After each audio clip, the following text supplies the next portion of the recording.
Section 8.3 has to do with test for parallelograms. Let's review real quick. We've talked about a polygon. Now a polygon, some of the characteristics of a polygon is it's a closed figure. Okay, there's no openings of it. It's made up of line segments. And it doesn't cross over on itself. So it doesn't cross itself. Then we talked about a particular type of polygon, which is a quadrilateral. And all quadrilateral means is it's a four-sided polygon.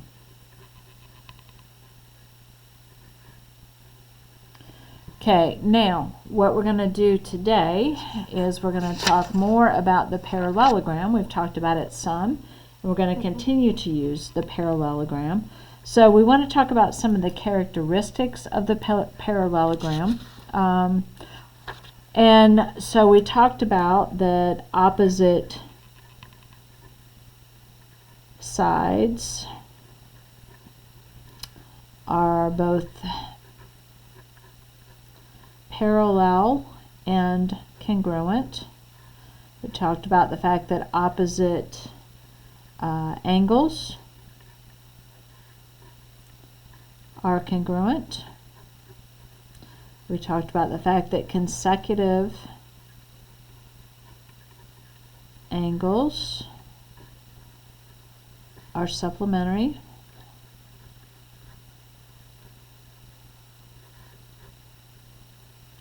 And we talked about the fact that diagonals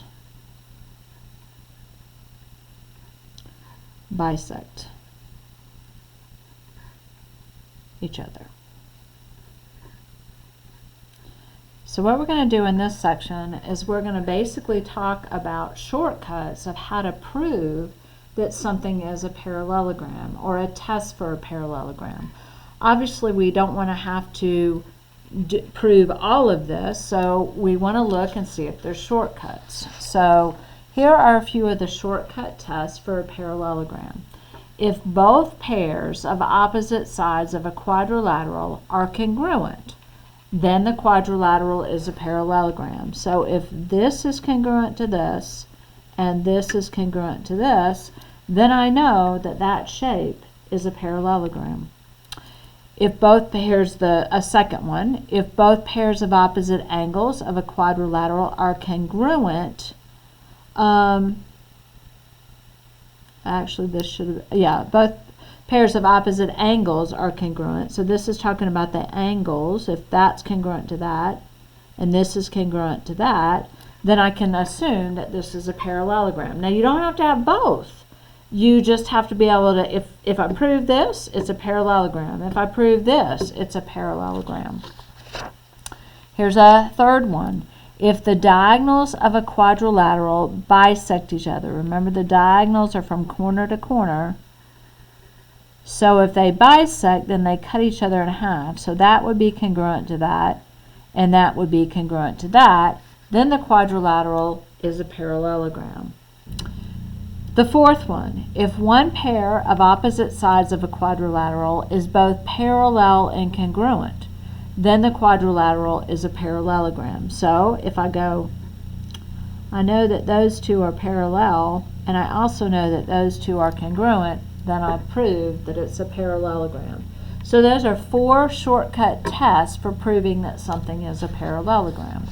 So here's an example of how you could use that. Determine whether the quadrilateral is a parallelogram and explain why. This is congruent to that. This is congruent to that. So I could say this would be, so the answer is yes, it is a parallelogram. And you could say both sets of opposite sides are congruent. Okay, and so that's your shortcut. If both sets of opposite sides of a quadrilateral are congruent, then the quadrilateral is a parallelogram. This is a different type of problem. This says find x and y so that the quadrilateral is a parallelogram. So if this is going to be a parallelogram, then I know that that side is parallel. So now I know that they would have to be congruent for this quadrilateral to be a parallelogram. So I set these two things equal to each other, and I solve for x. So 4x minus 1, do distributive property, 3x plus 6. Going to subtract the 3x, so I have x on this side. I'm going to add the 1, so I have a 7 on that side. So I find out that x is equal to 7. Now, it didn't ask for the length of the side. It just asked you to solve for the x and the y. Here, for it to be a parallelogram, opposite angles would have to be congruent. Well, I have the congruency mark on that, so therefore those two must be congruent. So I would set 5y plus 28, now you know it's an angle because it's got a degree sign, equals 6y plus 14. If I subtract the 5y, I'm going to get y here. If I subtract the 14, I'm going to get 14 there. So I find out that y is equal to 14. Those x and y's would make that a parallelogram. Then you turn around and you put the concept on a coordinate plane. So it says determine whether the figure with the given vertices is a parallelogram. Use the method indicated. So here's my coordinates, and I'm supposed to use the slope formula. So I'm going to put my a on there. -3, 0 is my a.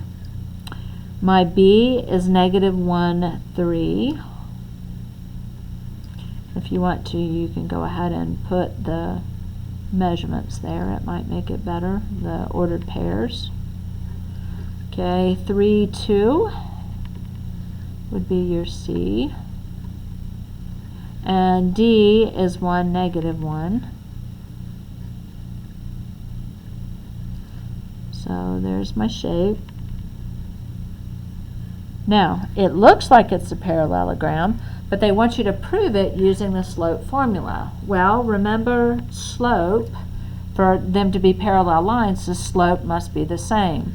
So BC would need to be parallel to AD. So I need to check the slope for BC and AD, and I would need AB to be parallel to DC. Now you should be able to use your calculator and use your slope formula to find the values. So I'm going to find BC, so I'm going to plug in -1, 3 and 3, 2, and it's going to give me a slope of -1/4.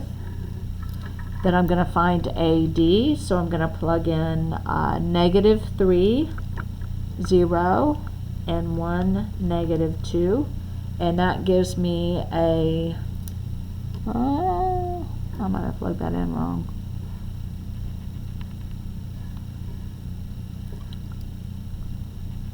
PC. Oh no, I think I plugged in A. Okay, hold on one second. Let me try it again. Okay, it may or may not work. Okay, so I have -1.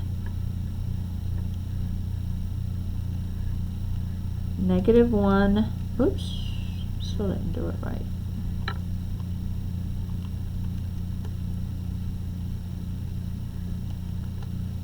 All right, -1, 3, and I have 3, 2, and that's going to indeed give me a slope of -1/4. And then I want to do AD, so I have -3, 0, and 1, -2, and that's going to give me a slope of -1/2. So right here I can tell you that that is not parallel to this. Okay, I think I wrote that wrong. I did. That's why. Okay, let's try that again.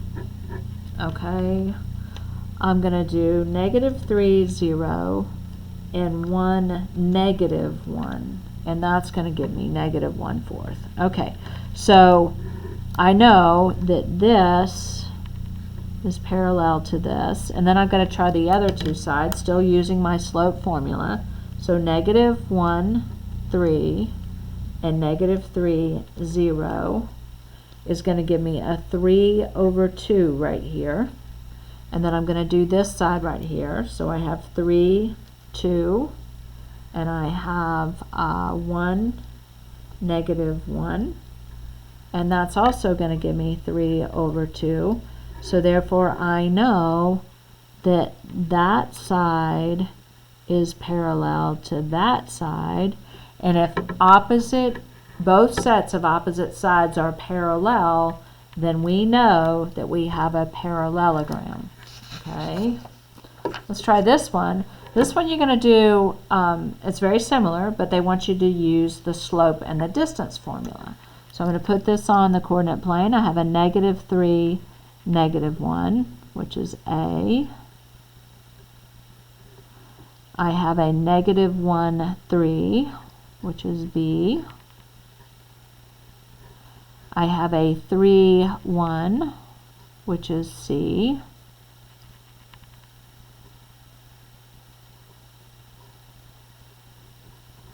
And I have a 1, negative 3, which is D.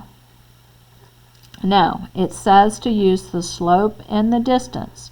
So what I'm going to do is I'm just going to pick one pair of opposite sides. So I'm going to go BC, and I'm going to go AD. What I want to do is I want to make sure that they're the same length so that they're congruent, and I want to make sure they have the same slope.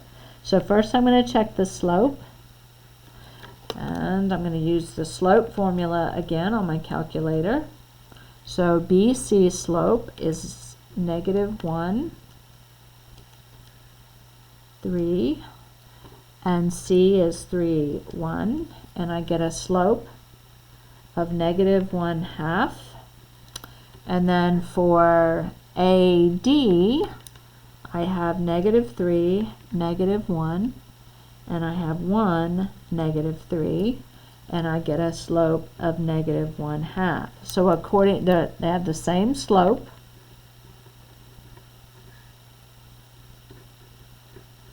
Okay, so that's one thing that shows that they are a parallelogram. Now let's check the distance, because I want to make sure that they are the same length. So I'm going to check the distance from here to here and the distance from here to here. So I am going to use the distance formula on my calculator, and I'm doing negative 1, 3, and 3, 1, and I get a distance on BC as 4.47, and then I'm going to do AD. So I have negative 3, negative 1, and I have 1, negative 3, and I get 4.47. So those are equal, so I know that not only are those parallel, but they are congruent. So therefore, I know that this quadrilateral is a parallelogram. Right, your homework on this is page 221, or 421 through 422, 14 through 32 even.